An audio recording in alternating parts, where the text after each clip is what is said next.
Welcome to the Flame Tree Myth and Fiction podcast. Do you believe in ghosts? Have you ever seen one? Or felt one? Well, today you're in for a haunting, but perhaps not the kind that you're immediately picturing. This isn't all rattling chains and echoing screams. One of today's stories embraces the supernatural. It encourages the belief in things that cannot be explained, and the other sides with the sceptics amongst you, poking fun at the ghost story tradition. So I will let you decide where you sit on the spectrum of superstition. Our first story is a beautifully written piece about a young woman who haunts a man night after night. But he isn't afraid of her. In fact, what unsettles him isn't her presence itself, but the unanswered questions that follow her. Short, but not so sweet, this is Only Bella, written by Kurt Hunt and narrated by Nick. We've also experimented a little with sound design in this reading to really elevate the atmosphere and place you inside the story, so I hope you enjoy it.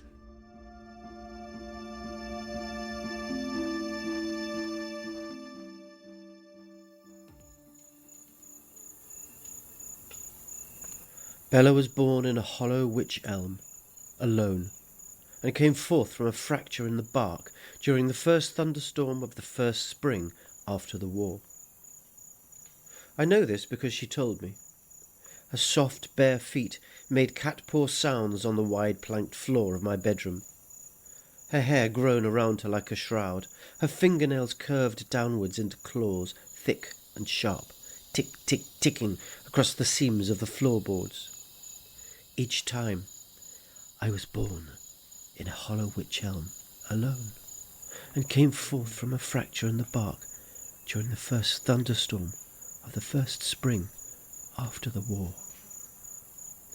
I'd seen many things in the war, but the first time I saw her, I yelled and jumped out of bed and made an ass of myself in my surprise, and she disappeared down the stairs like flowing water. The second time, I blanched but managed to stammer out questions. Bella slowly cocked her head until it was almost upside down like an owl's, and when I turned on the lamp, my hair standing on end, she was gone. The third night, I stayed silent and refused to look at her directly, whatever she was, and prayed she would leave. Beneath the blanket, I gripped a bayonet so tightly my hand was curled the entire next day. By the following evening, my mind had finally worked through the impossible situation. So that night, I said only, "Do you need help?" and shut my mouth and listened. She smiled, and her teeth were white as the moon. She was a pretty girl, I think, but so young. Even with shadows obscuring her, I could see the smooth curves of her face, and her skinny body wrapped in a tattered dress beneath that tangle of ever-growing hair. She had a wedding ring, too, above those shining claws, and said she remembered some things from before, running and hard breath, people not like her but like me, warm and solid, and hands. In a sudden rush, she asked me, her lungs making a sound like the crinkling of paper, if I had big hands. I simply held them up, palms toward her, and she stared from across the room, her head weaving in the air as if tracing every curve and wall of my fingerprints. After several minutes of quiet, she said, "You have no ring," and continued her list of memories. Frost, ripping, leaf spirals, stars behind trees, so many stars. She said there were no stars now. I could see them out of my window, but I said nothing. There was no hope of a conversation. Questions stormed in me, but whenever I asked them, she went silent and grey, and curled up on the floor until morning. Perhaps something about my voice, the timbre. Town seemed less friendly after Bella started visiting. Maybe it was the mystery staining every interaction with suspicion, or maybe I just talked too much.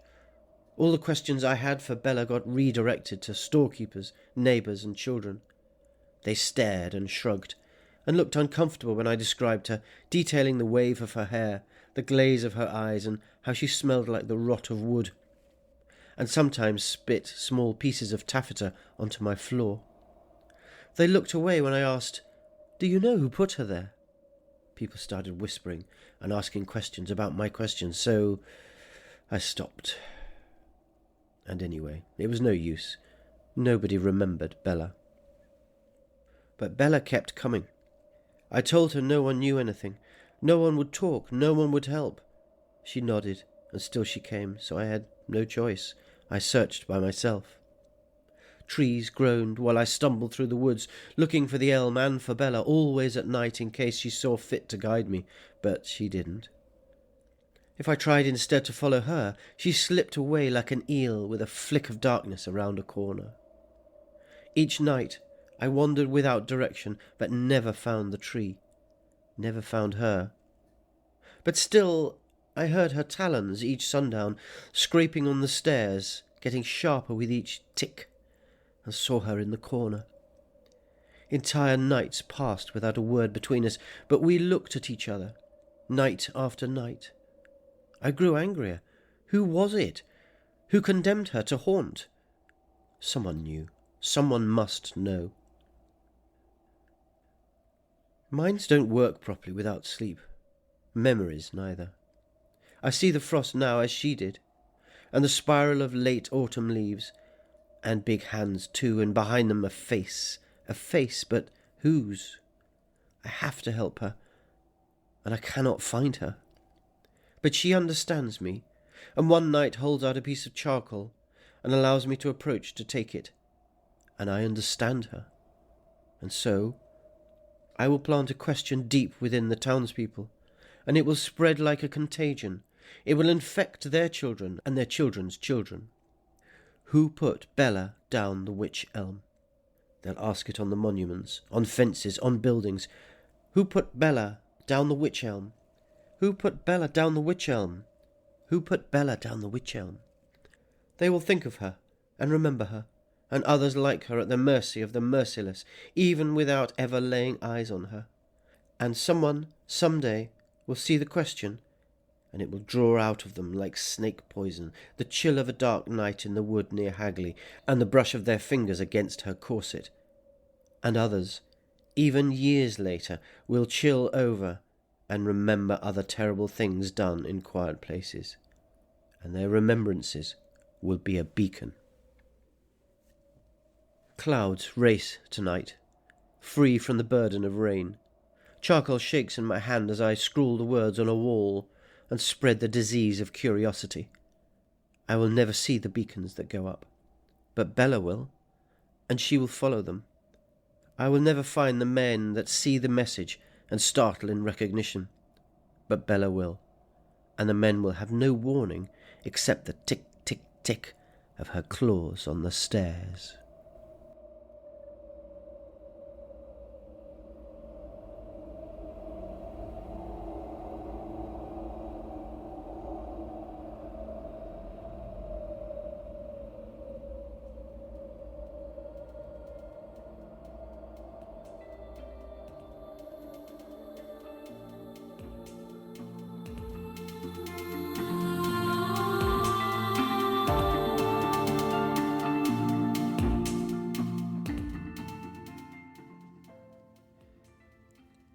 Hi, this is Kurt Hunt, the writer of Only Bella.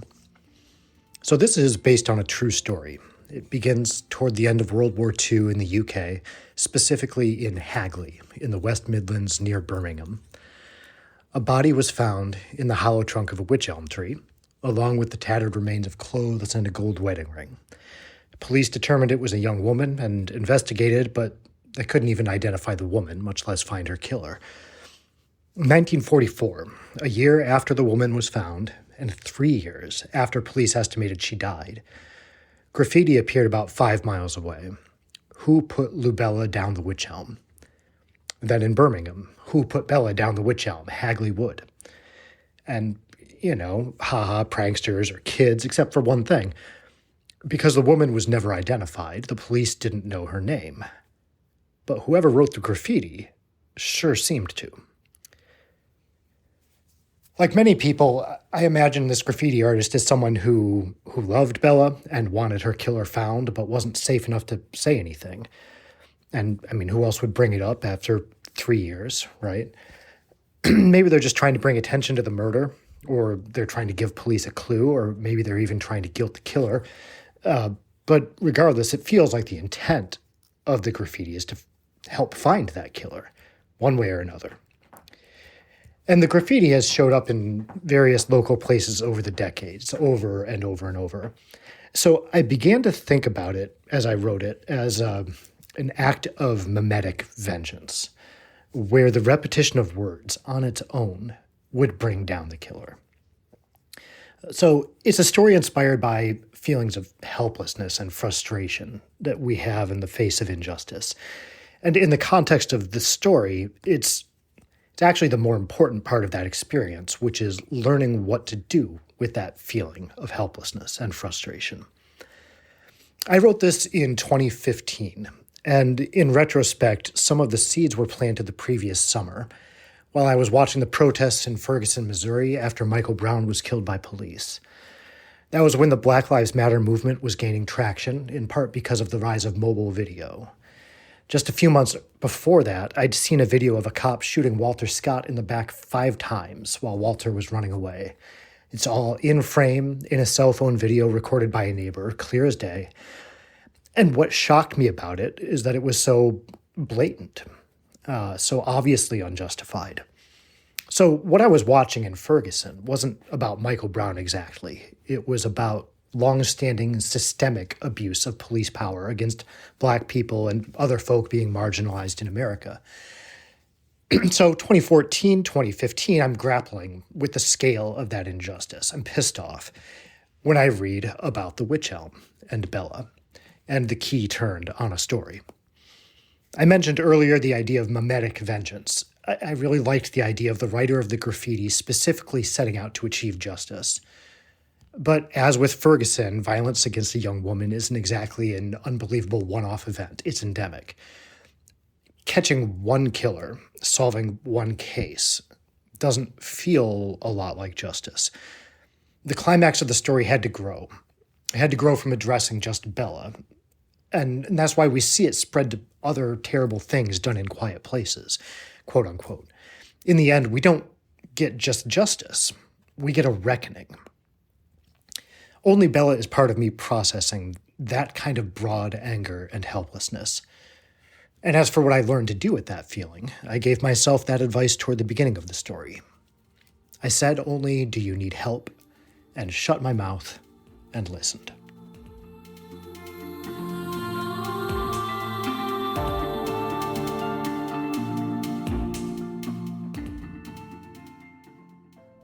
In a way, the narrator becomes the ghost by the end. He is intent on leaving a legacy of questioning why Bella is there and refusing for her to be forgotten. Who did this to her? Why can she not be at peace?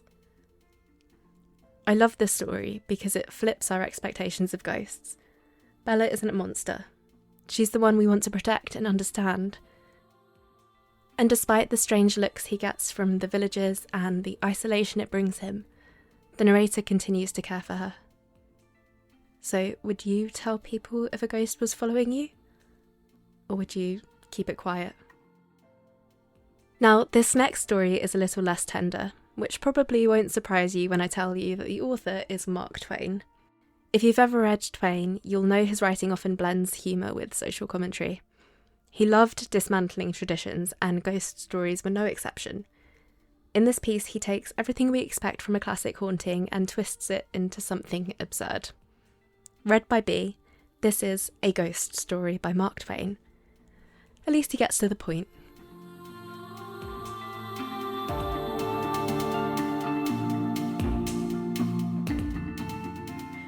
A Ghost Story by Mark Twain.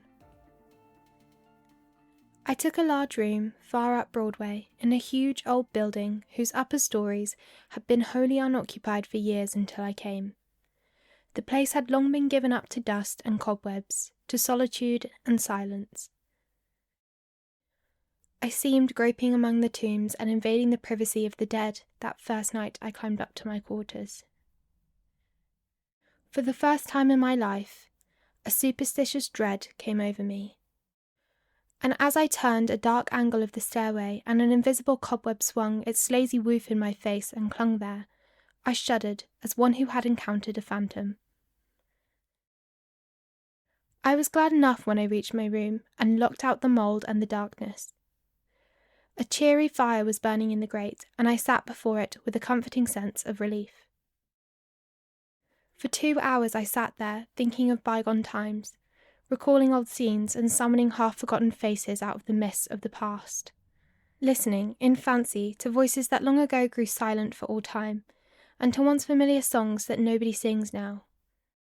And as my reverie softened down to a sadder and sadder pathos, the shrieking of the winds outside softened to a wail. The angry beating of the rain against the panes diminished to a tranquil patter, and one by one the noises in the street subsided, until the hurrying footsteps of the last belated straggler died away in the distance and left no sound behind. The fire burned low. A sense of loneliness crept over me. I arose and undressed, moving on tiptoe about the room, doing stealthily what I had to do, as if I were environed by sleeping enemies whose slumbers it would be fatal to break. I covered up in bed and lay listening to the rain and wind and the faint creaking of distant shutters till they lulled me to sleep. I slept profoundly, but how long I do not know. All at once I found myself awake and filled with a shuddering expectancy. All was still. All but my own heart. I could hear it beat. Presently the bedclothes began to slip away slowly towards the foot of the bed, as if someone were pulling on them.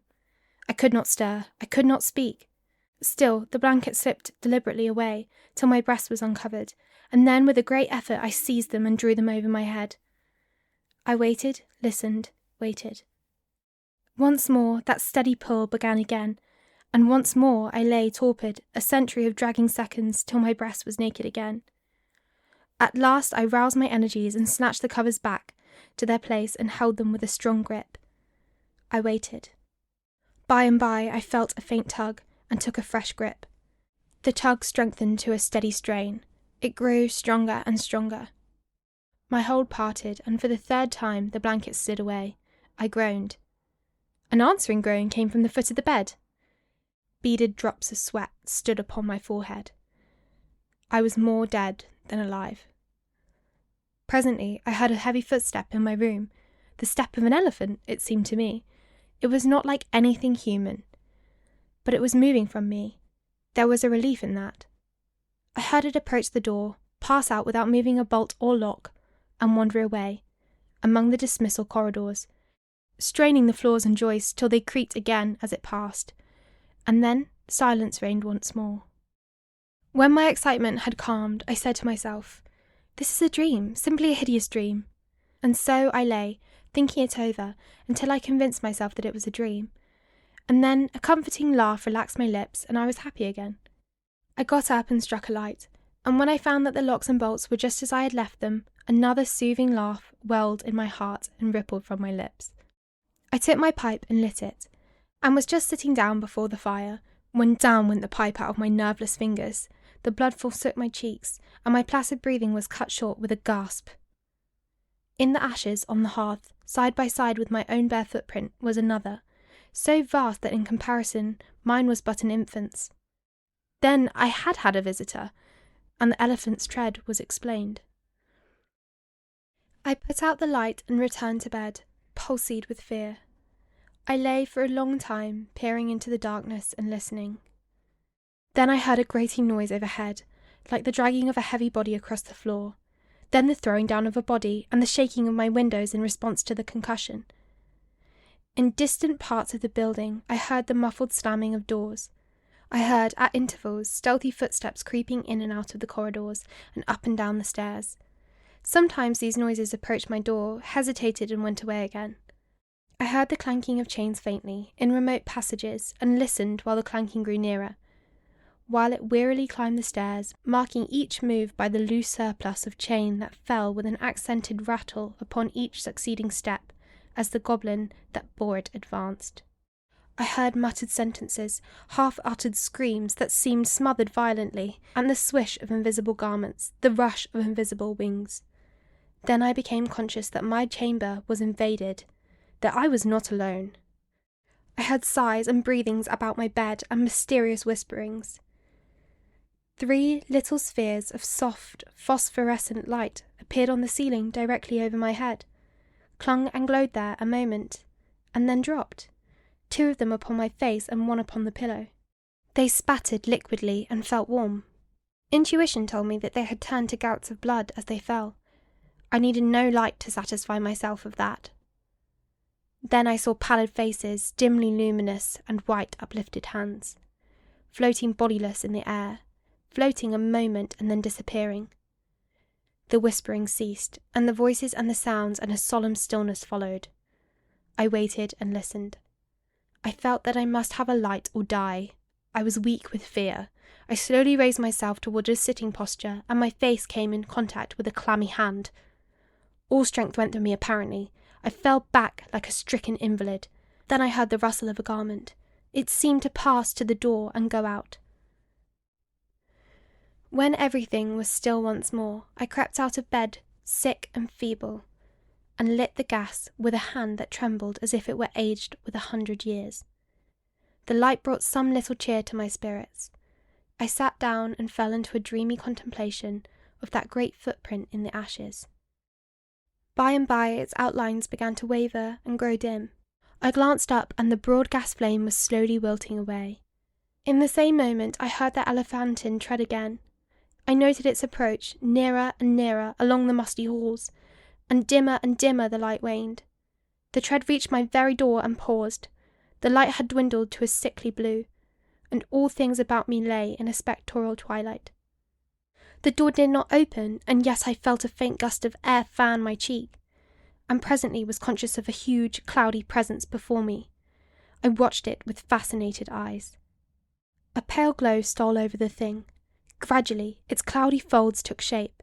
An arm appeared, then legs, then a body, and last a great sad face looked out of the vapour. Stripped of its filmy housings, naked, muscular, and comely, the majestic Cardiff giant loomed above me. All my misery vanished, for a child might know that no harm could come with that benignant countenance. My cheerful spirits returned at once, and in sympathy with them, the gas flared up brightly again. Never a lonely outcast was so glad to welcome company as I was to greet the friendly giant. I said, "Why, is it nobody but you? Do you know that I've been scared to death for the last 2 or 3 hours? I am most honestly glad to see you. I wish I had a chair. Oh, here, don't try and sit down on that thing." But it was too late. He was in it before I could stop him, and down he went. I never saw a chair so shivered in my life. Stop, you'll ruin Too late again. There was another crash, and another chair was resolved into its original elements. Confound it! Haven't you got any judgment at all? Do you want to ruin all the furniture on the place? Here, you petrified fool! But it was no use. Before I could arrest him, he sat down on the bed, and it was a melancholy ruin. Now what sort of a way is that to do? First you come lumbering about the place, bringing a legion of vagabond goblins along with you to worry me to death, and then, when I overlook an indelicacy of costume, which would not be tolerated anywhere by cultivated people, except in respectable theatre, and not even there if the nudity were of your sex, you repay me by wrecking all the furniture you can find to sit down on. And why will you? You damage yourself as much as you do to me. You have broken off the end of your spinal column and littered upon the floor with chips of your hams till the place looks like a marble yard. You ought to be ashamed of yourself. You are big enough to know better. Well, I will not break any more furniture, but what am I to do? I have not had a chance to sit down for a century. And the tears came into his eyes. Poor devil, I said. I should not have been so harsh with you. And you are an orphan too, no doubt. But sit down on the floor here. Nothing else can stand your weight, and besides, we cannot be sociable with you away up there above me. I want you down here where I can perch on this high-counting house stool and gossip with you face to face. So he sat down on the floor and lit a pipe which I gave him, threw one of my red blankets over his shoulders, inverted my sitz-bath on his head, helmet fashion, and made himself picturesque and comfortable. Then he crossed his ankles while I renewed the fire, and exposed the flat honeycombed bottoms of his prodigious feet to the grateful warmth. What is the matter with the bottom of your feet and the back of your legs, that they are so gouged up so? Infernal chilblains. I caught them clear up to the back of my head, roosting out there under Nelwell's farm. But I love the place. I love it as one loves his old home. There is no peace for me like the peace I feel when I am there." We talked along for half an hour, and then I noticed that he looked tired and spoke of it. "Tired?" he said. "Well, I should think so. And now I will tell you all about it, since you have treated me so well. I am the spirit of the petrified man that lies across the street there in the museum. I am the ghost of the Cardiff giant. I can have no rest, no peace, till they have given me that poor body burial again. Now, what was the most natural thing for me to do to make men satisfy this wish? Terrify them into it. Haunt the place where the body lay. So I haunted the museum night after night. I even got the other spirits to help me, but it did no good, for nobody ever came to the museum at midnight. Then it occurred to me to come over the way and haunt this place a little. I felt that if I ever got a hearing I must succeed, for I had the most efficient company that perdition could furnish. Night after night we have shivered around these mildewed halls, dragging chains, groaning, whispering, tramping up and down the stairs, till, to tell you the truth, I am almost worn out. But when I saw a light in your room tonight, I roused my energies again and went at it with a deal of the old freshness. But I am entirely tired out. Give me, I beseech you, give me some hope." I lit off my perch in a burst of excitement and exclaimed, "This transcends everything that ever did occur. Why, you poor, blundering old fossil, you have had all your trouble for nothing. You have been haunting a plaster cast of yourself. The real Cardiff giant is in Albany." A fact, the original fraud was ingeniously and fraudulently duplicated and exhibited in New York as the only genuine Cardiff giant, to the unspeakable disgust of the owners of the real Colossus. At the very same time, the latter was drawing crowds at the museum in Albany. "Confounded it, don't you know your own remains?" I never saw such an eloquent look of shame, of pitiable humiliation, overspread a countenance before. The petrified man rose slowly to his feet and said, "Honestly, is that true?" "As true as I'm sitting here." He took the pipe from his mouth and laid it on the mantel, then stood irresolute a moment, unconsciously from old habit thrusting his hands where his pantaloon pockets should have been, and meditatively dropping his chin on his breast, and finally said, "Well, I've never felt so absurd before. The petrified man has sold everybody else, and now the mean fraud is ended by selling his own ghost. My son, if there is any charity left in your heart for a poor friendless phantom like me, don't let this get out. Think how you would feel if you had made such an ass of yourself." I heard his stately tramp die away, step by step down the stairs and out into the deserted street, and felt sorry that he was gone. Poor fellow, and sorrier still that he carried off my red blanket and my bathtub.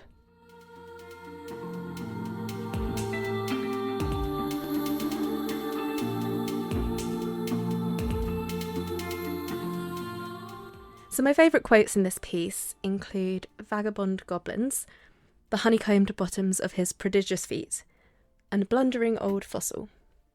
Not the kind of thing you expect from a ghost story. The shift into comedy is a fun way of looking at the ghost story traditions. Twain completely undercuts any fear, replacing it with pure confusion and irritation. It certainly balances out the emotions and the beauty that runs throughout Only Bella, and gives this light-hearted take on the genre. So, where do you stand on ghosts? Do you get swept up in stories of creaking doors and whispered voices? Or are you firmly on the sceptical side, ready to explain it all away with logic and, bad plumbing? What would it take for you to become a believer? Blue Monday has a habit of making everything feel a little bit flat in the cold stretch of January, so I hope that this small gothic detour did the opposite, maybe inspiring you to write, to read, or to simply sit with a good ghost story for a while. So that's it for today's episode. We'll see you next week for our end of month special, an interview with Anna Smith-Spark. Until then, keep questioning what goes bump in the nights.